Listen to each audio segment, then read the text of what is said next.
Sometimes the most uncertain pieces of wood become the most rewarding projects. This piece of apple wood immediately caught my attention because of its beautiful grain and natural shape, but there was also one major problem.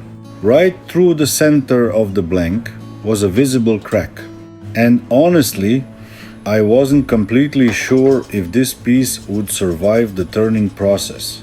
But instead of avoiding the challenge, I decided to see if I could transform this damaged piece of apple wood into a beautiful handmade bowl.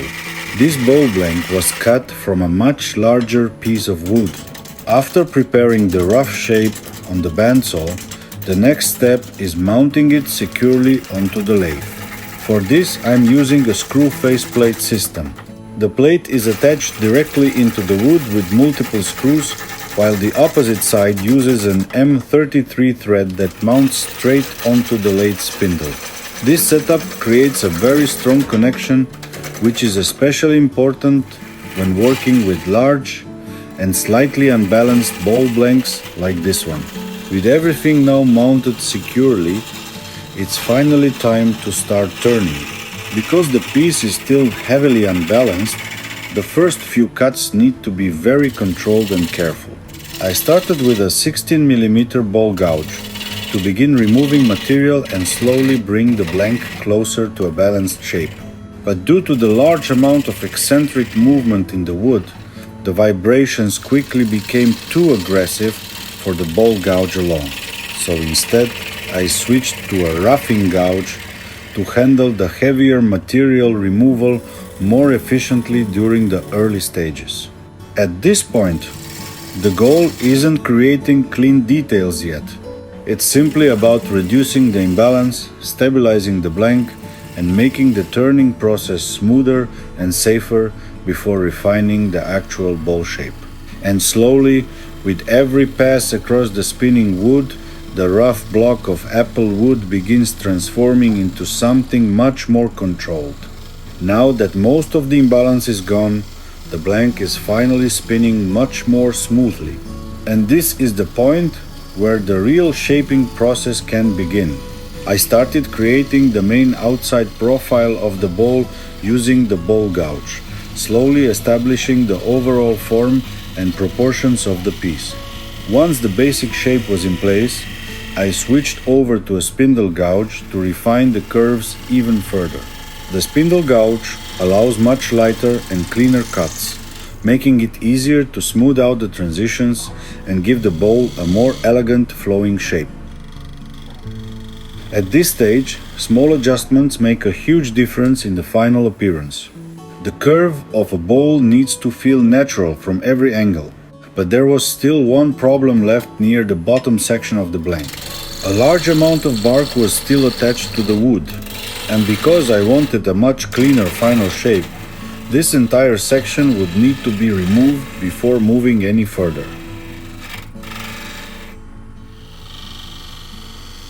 As I continue shaping the lower part of the bowl and removing the last remaining bark, the final form of the piece slowly starts becoming much clearer. Sometimes I leave parts of the natural edge or bark on bowls like this, especially when it adds character to the piece. But for this project, I decided to go with a much cleaner and more elegant shape. And now I'm curious what you would choose. Do you prefer bowls with a fully clean finish like this one? Or do you sometimes like seeing natural bark and live edges left as part of the final design? Let me know down in the comments.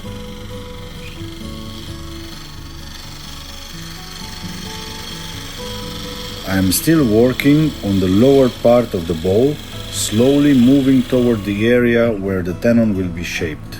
I already measured this part earlier, so now it only needs careful refining. This tenon has two important purposes.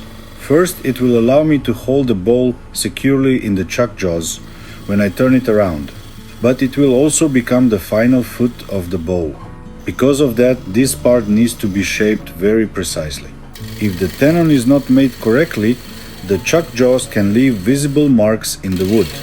But when everything is sized and shaped properly, the bowl can be held securely, without leaving any visible damage on the finished piece.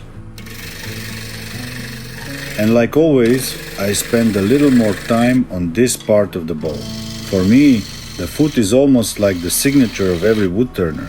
It's one of those small details that many people may not immediately notice, but it can completely change how refined and finished the final piece feels. So instead of leaving it completely plain, I like adding a few subtle decorative details to give the base a bit more character.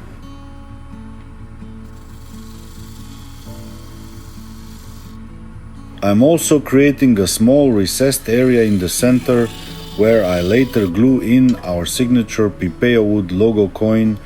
It's a small detail, but it helps complete the bowl and makes the piece feel truly finished.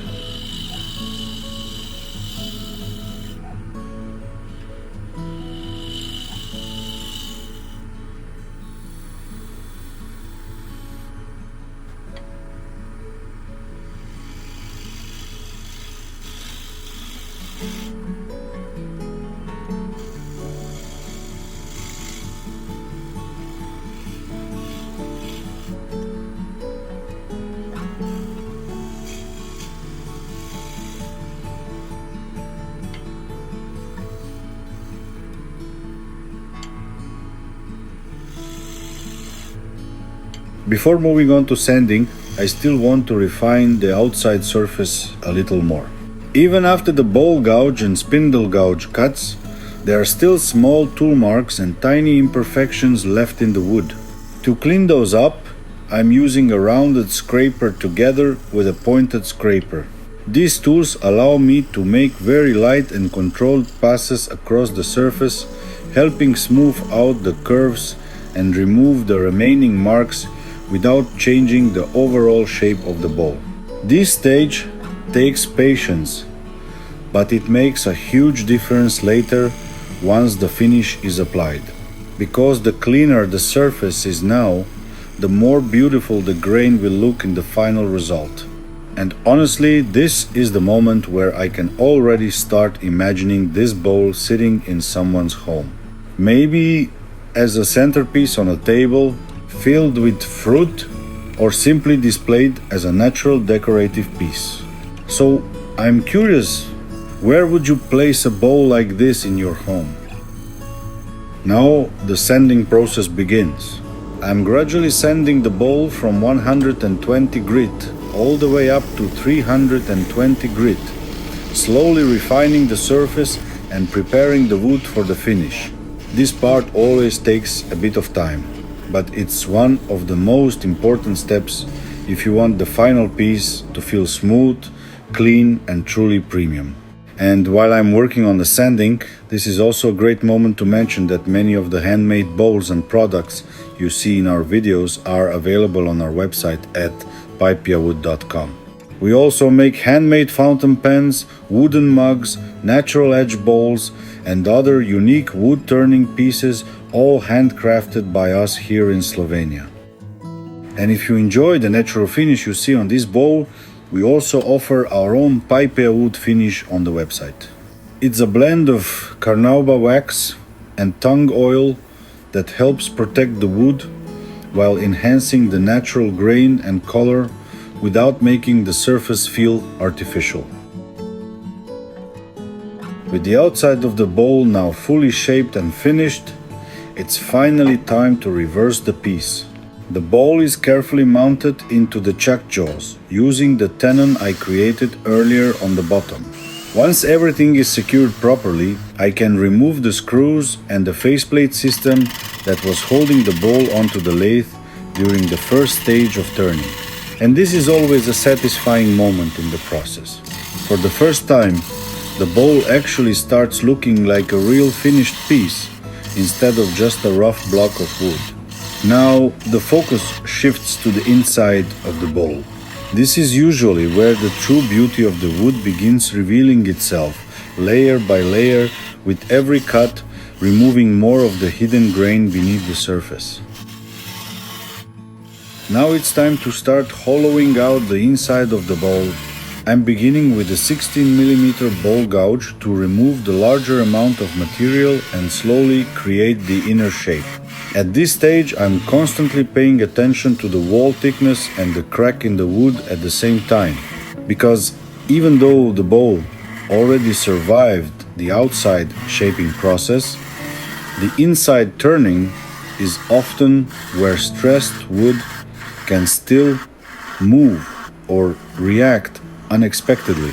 Once the basic hollow form is established, I switch over to a specially modified 12mm spindle gouge. This gouge is sharpened at a much smaller angle, which allows me to work much more smoothly along the entire inner wall and bottom of the bowl. It gives me far more control when refining the curves and helps create a cleaner flowing transition from the sides into the base. And honestly, this is one of my favorite parts of bowl turning. This is where the bowl slowly starts revealing its final personality. Every small adjustment changes the feeling of the piece. Some bowls end up feeling heavy and rustic, while others become softer, cleaner, and more elegant. For this apple wood bowl, I really wanted to preserve a calm and natural appearance that highlights the warmth of the wood itself. And while working on the inside, I always try imagining how the finished bowl might eventually be used. Maybe displayed as a centerpiece, maybe holding fruit on a kitchen table, or simply standing on its own as a decorative handmade piece. That's one of the things I love most about wood turning. Every single bowl becomes completely unique because no two pieces of wood are ever the same. After completing the final shaping cuts, the inside of the bowl is sanded all the way up to 400 grit. This step takes time, but it's what gives the wood that soft and smooth finished feel.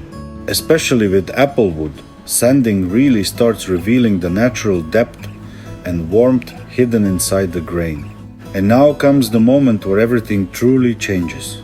I'm applying our own Pipejawood finish, a blend of carnauba wax and tung oil. This finish helps protect the wood while enhancing the natural color and figure without making the surface feel overly glossy or artificial. The moment the finish touches the bowl, the grain immediately comes alive. The darker tones become deeper, the natural patterns become clearer, and the entire piece suddenly feels finished. And if you'd like to try the same finish in your own workshop, it's also available on our website at pipejawood.com. And with one final detail, this apple wood bowl is complete. All that's left now is attaching our signature Pipejawood logo coin to the bottom of the bowl. It's a small finishing touch, but it's also something that makes every piece feel truly personal and complete. What started as a cracked and uncertain piece of apple wood slowly transformed into a completely unique handmade bowl with its own character, shape, and story. And honestly, I'm really happy this piece survived the entire process. If you'd like to own this bowl, it is now available on our website at pipejawood.com. And as always, thank you so much for watching and supporting our work. Every like, comment, share, and subscription truly helps our small workshop continue creating videos and handmade pieces like this one. So if you enjoyed this project, don't forget to subscribe to the channel, leave a like, and share the video with someone who loves woodworking and handmade craftsmanship. Thanks again for watching, and I'll see you in the next project.